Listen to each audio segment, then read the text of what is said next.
My name is Nayan Chanda. I'm editor-in-chief of YaleGlobal Online.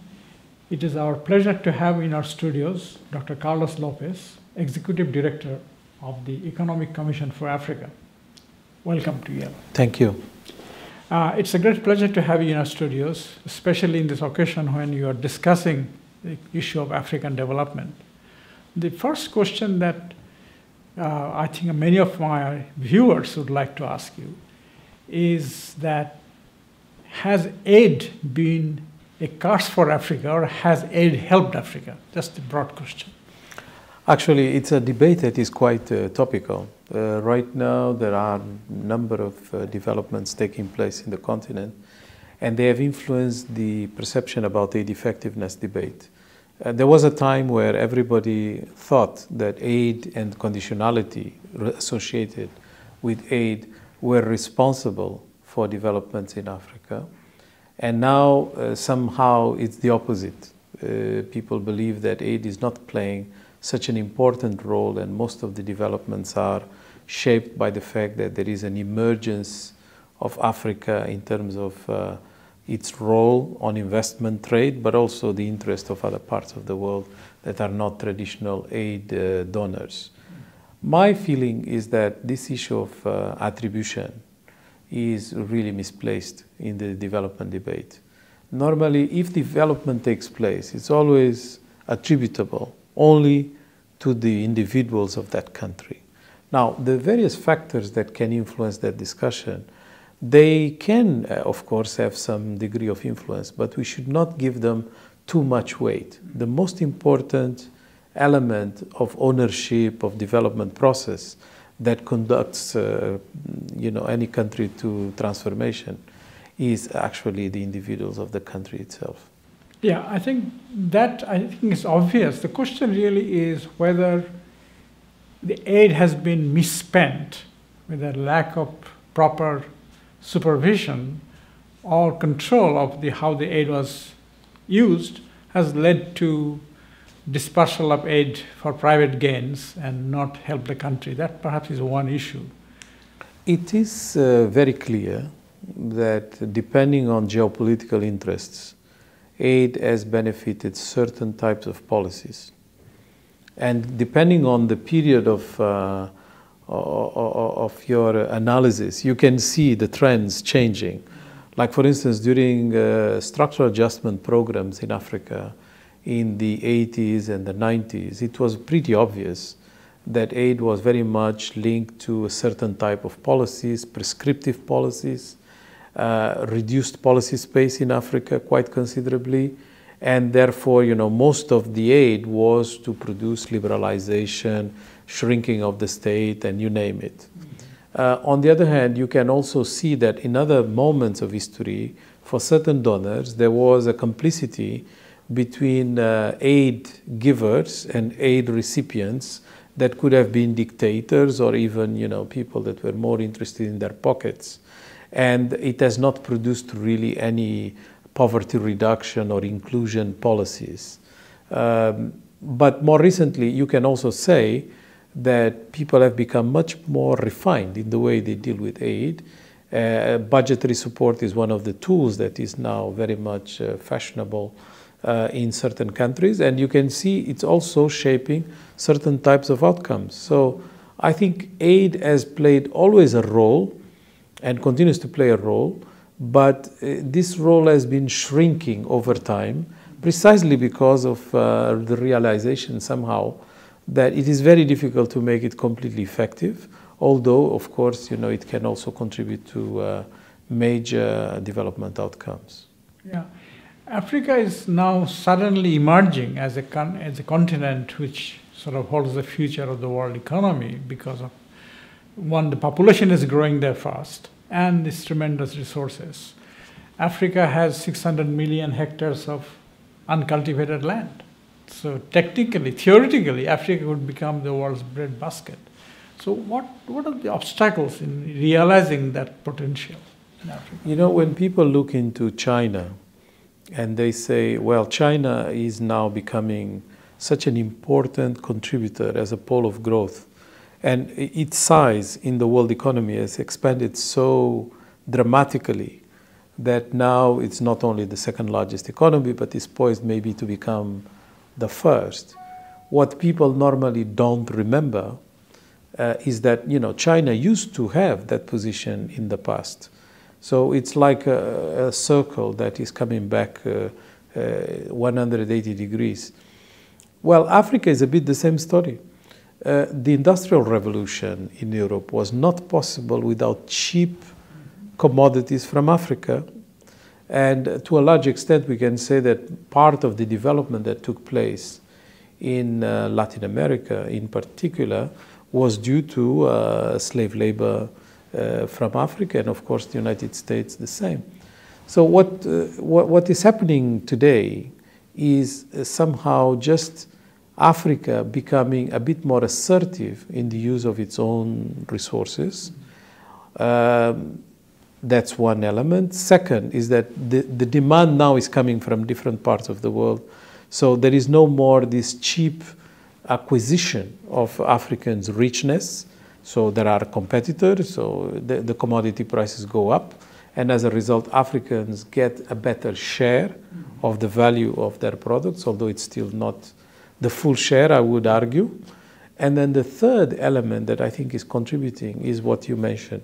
The demographic dimensions of Africa right now have created a middle class, a younger population, more urbanized, more connected, better educated. And as a result, we have internal demand that is quite substantive. And most of our growth is basically justified by these two elements, commodity prices and internal demand. So I think those are structural elements of the current boom that we are witnessing, with Africa becoming, depending on how you want to cut it, either the region with the fastest growth or the second if you divide Asia in blocks and you compare it with Southeast Asia. Yeah. Also, I think the point you made about the rise of the kind of middle class, rise of the middle class. And middle class basically means an educated class with aspiration. And that aspiration also, I think, translates into demand for good governance. And that, I think, is perhaps one of the major obstacles to growth, is lack of governance in many countries. Absolutely. And you see, we have in Africa an index that has been developed by a philanthropic foundation, Mo Ibrahim Foundation, that measures governance progress. It's a very thorough index with quite a large number of indicators and a very thorough methodology. And what you can see is that, you know, the number of countries progressing on economic and political governance is quite significant. And in fact, the majority of Africans today, in fact, more than 2/3 of the Africans today live in a better governed country than just 10 years ago. So there is progress. But this being said, of course, institutions are, you know, hard to build. This doesn't happen overnight. You know, take the example of corruption and, you know, accusations that Africa is corrupt here and there. I mean, of course it is true. We know that corruption is not an African phenomenon. But what is interesting is what type of corruption are we talking about? The corruption that you will find in Africa in most of the cases is the corruption that is associated with weak institutions. Institutions that are not yet with a level of sophistication that makes the rulers, if you want, accountable. You know, it goes all the way from the way you tax people and the fiscal authorities to the way the president runs the country. So you have this weakness that is intrinsic to the fact that we are dealing with realities that have not yet developed the battery of regulations, methods, processes, and more importantly, counterpowers that will allow for more transparency and a better governance.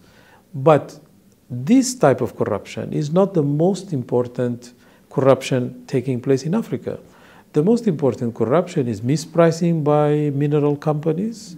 It's illicit financial flows and capital flight provoked most of the times by the fact that there is an exploitation of African natural resources. And this is not so much talked about. Yeah. And that is the big money.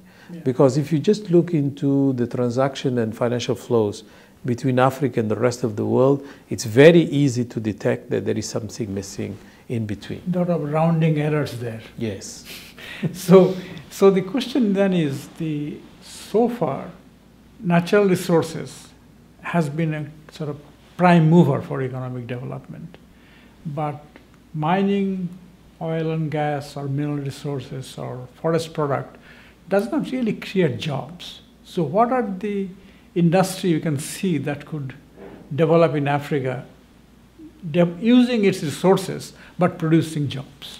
You are absolutely right. In fact, the whole mineral and extractive industry in the continent employs about 1% of the labor force. So it's quite negligible, although it's quite rich in terms of exports from the continent and also its contribution to the size of our economic activity. Africans continue to be poor mostly because they are in the primary sector, about 60%. The productivity is very low. It's the lowest in the world, 1.5 tons per hectare, more or less. It has not moved for the last 20 years, despite a lot of money being put by aid and other contributions from public funds. It has not changed. And of course, the fact that our industries have been under attack, we are not in a level playing field. Value chains have become very complex. Africans don't dominate trade negotiations, or they rather suffer from it. And as a result, we have an environment that is not favorable, including ingredients that make manufacturing possible, such as infrastructure, energy, all the enablers, including financial ones, are not there. Therefore, we have an industrial sector that has been shrinking.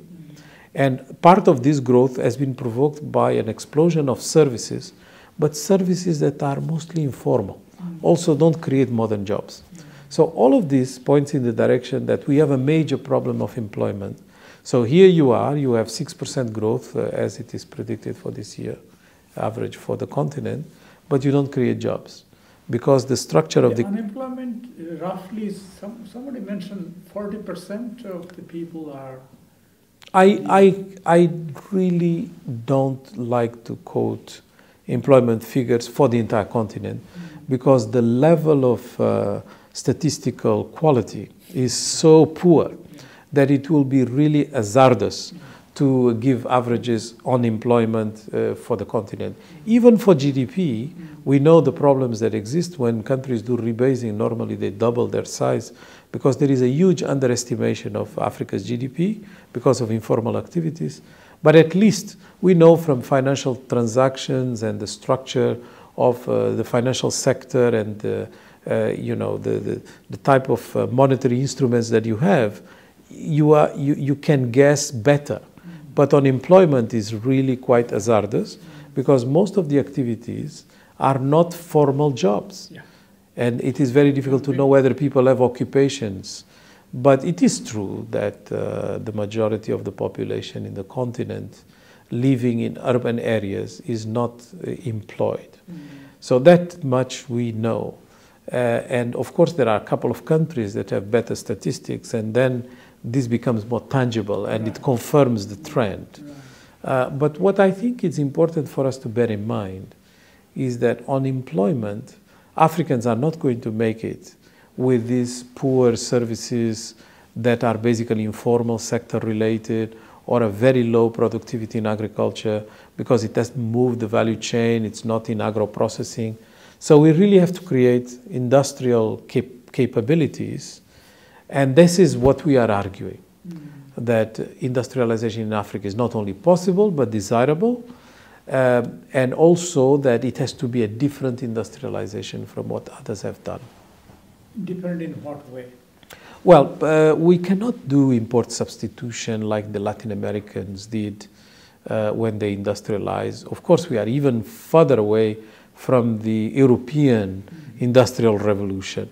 We cannot even copy, although it's from a timeline closer, the Southeast Asia export-driven model.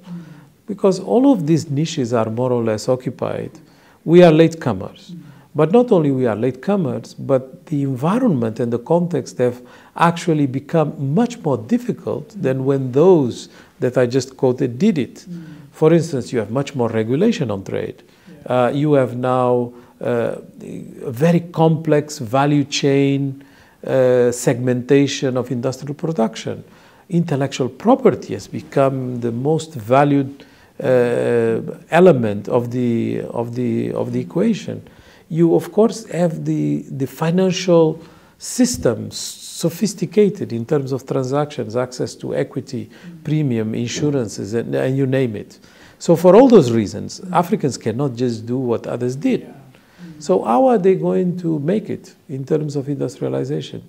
Well, I like to argue through three very important entry points. The first one, we have a certain number of commodities that we have a controlling stake in the global market. We need a better bargain.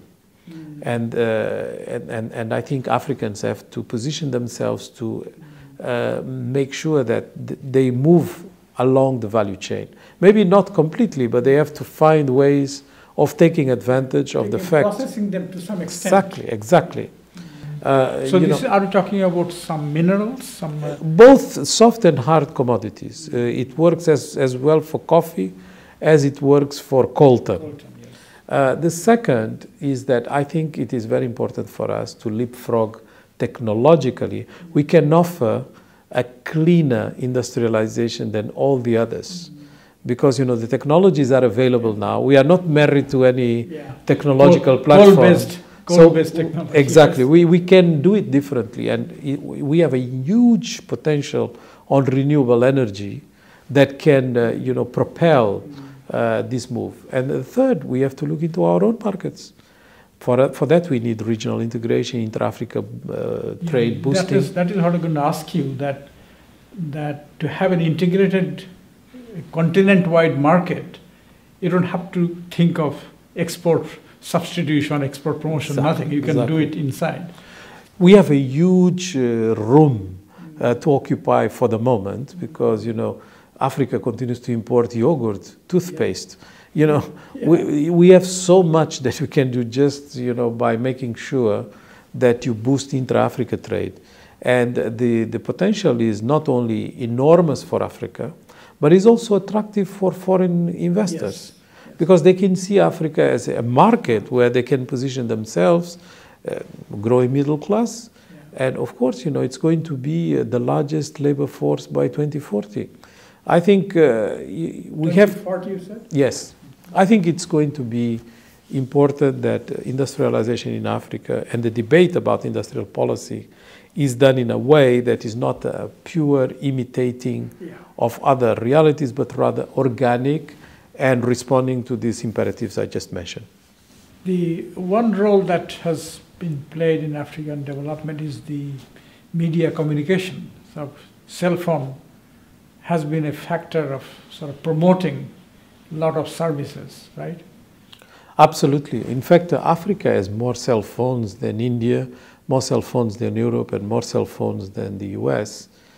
Internet penetration is larger than India. And if you look into the innovation within telecom sector in Africa, everybody agrees that it has been quite rapid and actually surprising.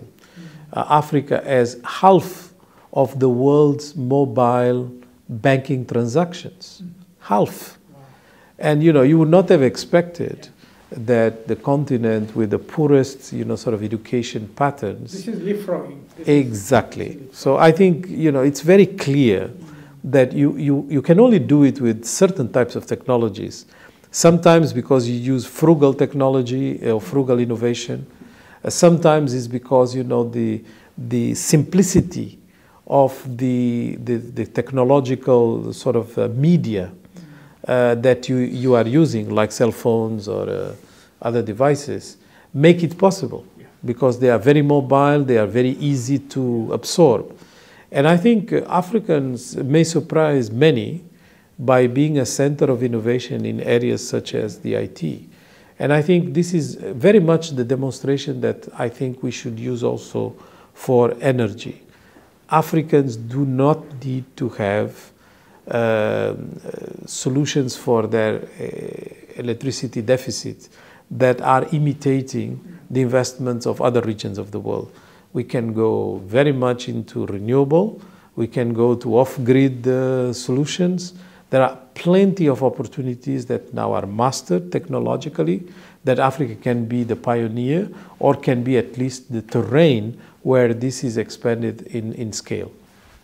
That is excellent. And with that positive note, Dr. Lopes, thank you so much for speaking with us. Thank you. It has been a pleasure.